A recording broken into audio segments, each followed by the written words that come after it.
자, 이번에는 지금까지 배웠던 거, 한 수나라 이후에 그 한국, 중국, 일본의 역사를 연표로 한번 정리를 한번 해보려고 합니다. 그래서 여러분들도 공책 있으면 한번 꺼내보고 연표를 한번 정리를 해볼게요. 왜냐하면 이게 교과서에 있는 내용을 계속 배우다 보면 시간 관계가 조금 헷갈릴 수 있거든.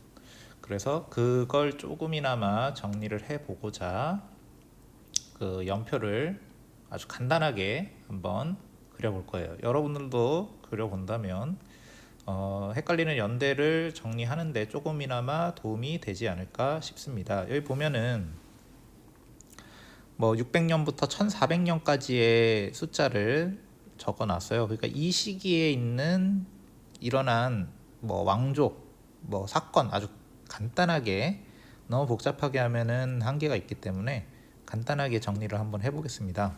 먼저 중국부터 살펴보면, 자, 먼저 나올 만한 나라는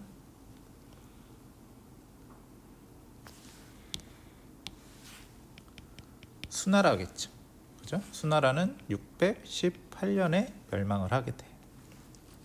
그럼 얘는 대표적으로 그 특이할 만한 사항이 뭐냐? 대운하를 만들었지. 남북조를 통일했지. 과거제를 처음으로 실시한 국가지. 그전에는 구품중정제였잖아. 자, 그 다음에 618년 수나라가 망한 다음에 혼란기를 수습하고 세운 나라가 당나라지. 당나라는 아주 오래 갑니다. 907년까지 가. 618년에 세워진 나라가.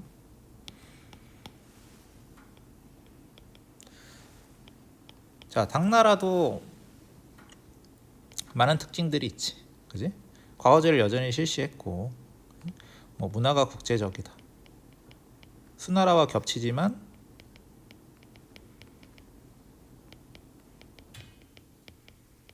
조영조가 균전제를 실시해서 부병제로 군대를 충원을 했지. 물론 이것들은, 그리고 율령제도도 완성을 하고, 그 다음에 정치제도로는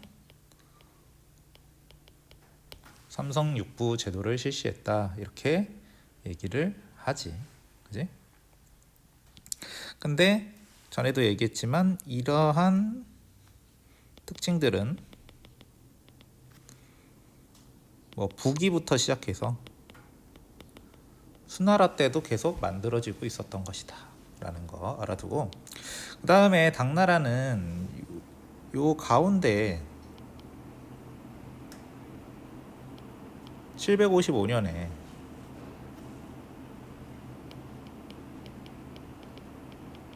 안사의 난이 일어나면서 결정적으로 쇠퇴한다고 얘기하죠.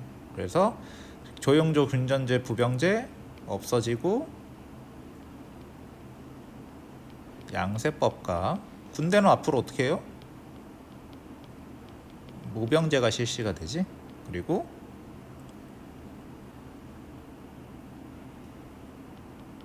절도사의 세력이 강해진 상태다라는 거 알아두고, 자, 그래서 이 당나라가 망한 다음에 혼란기가 다시 찾아옵니다.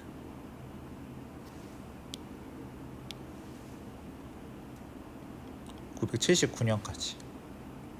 이 시기를 5대 10곡 시기라고 불러. 근데 이걸 통일한 나라가 나오죠.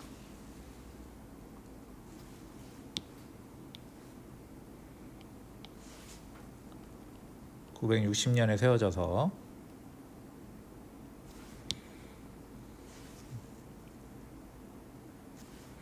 색깔을 살짝 바꿔서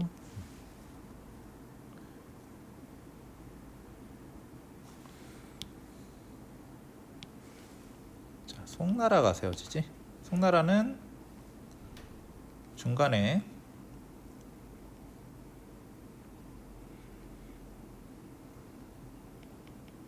(1127년에) 금나라에게 침입을 받아서 그전을 북송, 그 이후를 남송 이렇게 부르지.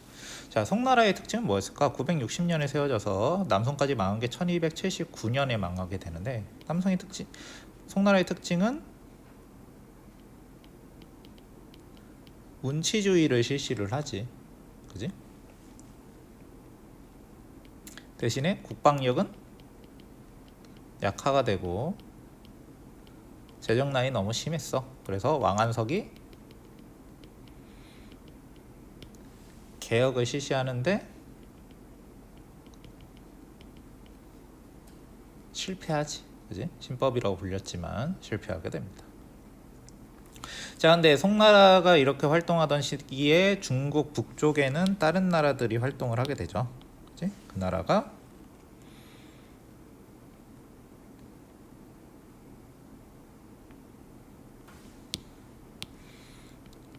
요 나라가 있고, 그리고 이후 시기에 나타나서 요 나라를 멸망시키고 송나라까지 공격했던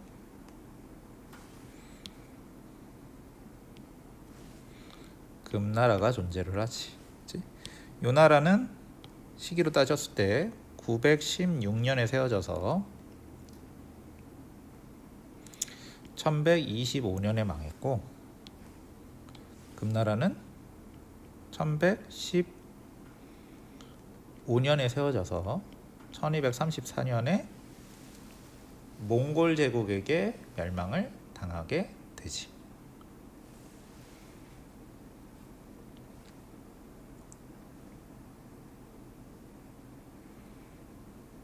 그래서 이 나라의 특징은 뭘까? 이 나라는 거란족이 세웠다. 그리고 이중 통치를 했다라는 거지. 그치? 여진족도 마찬가지야.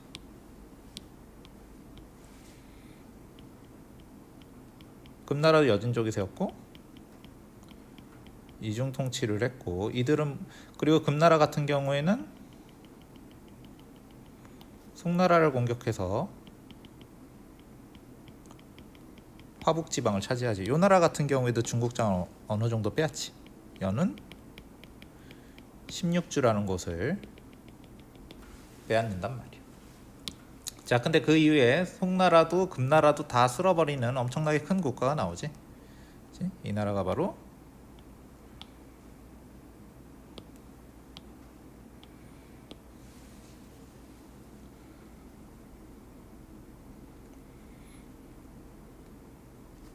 (1206년에) 세워져서 금나라를 멸망시키고,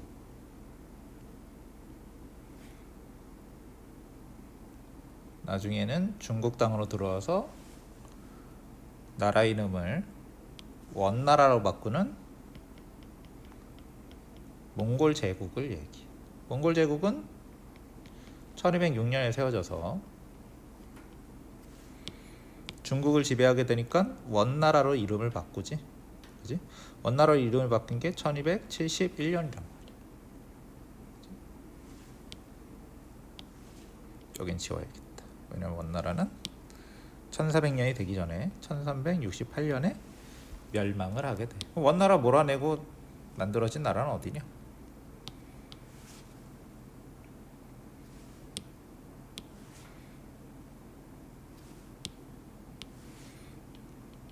명나라가 만들어지는 거지.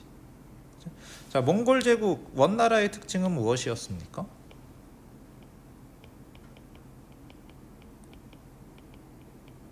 몽골인 제일주의다. 그지? 그다음에 과거제를 실시 소극적이었다. 소극적이라고 얘기하는 거는 처음엔 거의 실시를 안 하다가 말기쯤 돼야 실시를 하잖아. 그지? 그다음에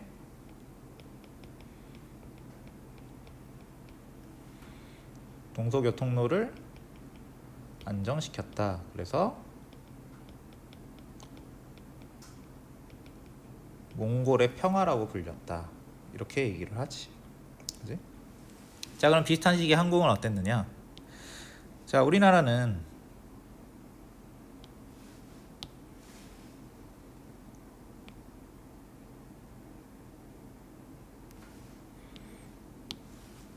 삼국시대가 쭉 가죠. 676년까지는 삼국시대라고 얘기를 해. 자, 그러다가 이제 통일신라가 등장을 해서 당나라가 망한 이후에도 어느 정도 남아 있다가 935년에 멸망을 하게 되고, 비슷한 시기에 고를 이어받은 발해가 존속을 하게 되지.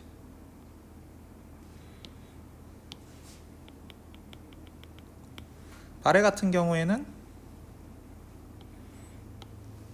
여기 요나라한테 망하게 돼. 그래서 망한 연도가 920년에 발해가 멸망을 하게 됩니다.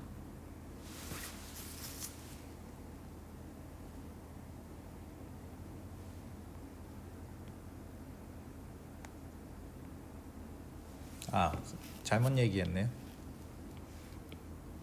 정확히 말하면 920년이 아니고 926년에 발해가 망하게 되지. 698년에 세워져서 요나라한테 멸망을 하게 돼. 자, 통일신라 이후에는 우리가 알다시피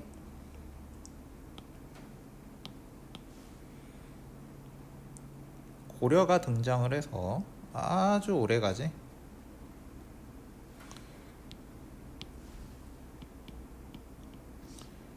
(918년에) 세워진 고려가 1392년까지 지속이 됩니다.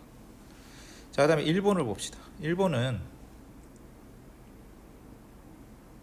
먼저 이 시대가 아스카 시대라고 부르는 시기가 쭉 이어져. 몇 년까지 이어지냐면 710년까지 이어집니다. 538년에 시작됐던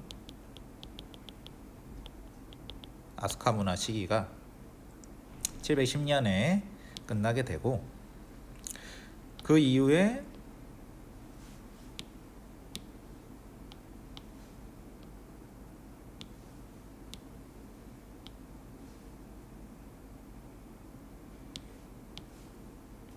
(794년까지) 나라 시대가 지속이 되는데, 나라 시대의 특징이 있죠. 그지? 율령 국가가 만들어졌다. 수도가 헤이조쿄였다. 나라 지방에 있는. 그지? 그 다음에 고사기, 일본서기 등 역사서가 만들어지고, 그 다음에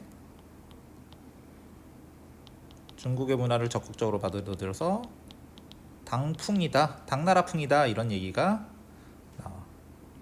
자, 그 다음에 수도를 옮기게 되는데 역시 굉장히 오래가는 시기가 와요. 일본에도. 무슨 색깔로 할까? 무슨 색깔이 좋을까? 연두색으로 한번 가봅시다. 자, 794년부터 꽤 오래 갑니다.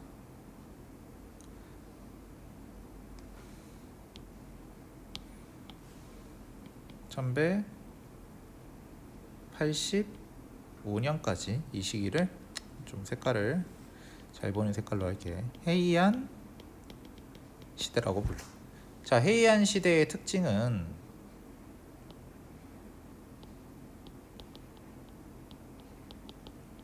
국풍 문화라고 부르지.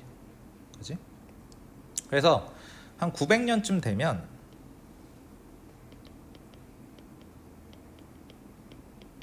견당선을 안 보내. 그 전까지는 견수사, 견당사 이렇게 해가지고 이 한반도나 중국에서 문화를 계속 받아들였단 말이야. 근데 이때부터는 우리가 문화를 적극적으로 받아들일 필요가 없다. 왜냐면 당나라 거의 끝물이니까. 그죠? 그래서 당나라로부터 문화를 받아들이는 거 이제 그만해도 되겠다라고 얘기하는 거야. 그 이후에는 국풍 문화가 성립이 되는 거지. 자, 그 다음에 헤이안 시대는 왜 헤이안이라고 부를까? 수도가 헤이안쿄가 된 거야. 헤이조쿄였다가 수도가 바뀝니다. 그래서 헤이안 시대라고 불러. 그 다음에 헤이안 시대 후기가 되면 무사 세력의 힘이 강해져서 결국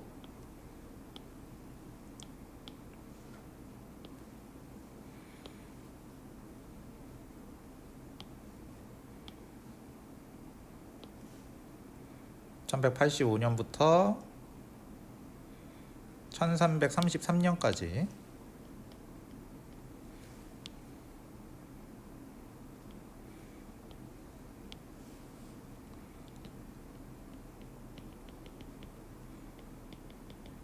가마쿠라 막부 시대가 열리게 돼. 자, 가마쿠라 막부의 특징은 무사 정권이라는 거지. 그 다음에 봉건제를 실시했다. 그 다음에 천황은 상징적인 존재다. 그죠?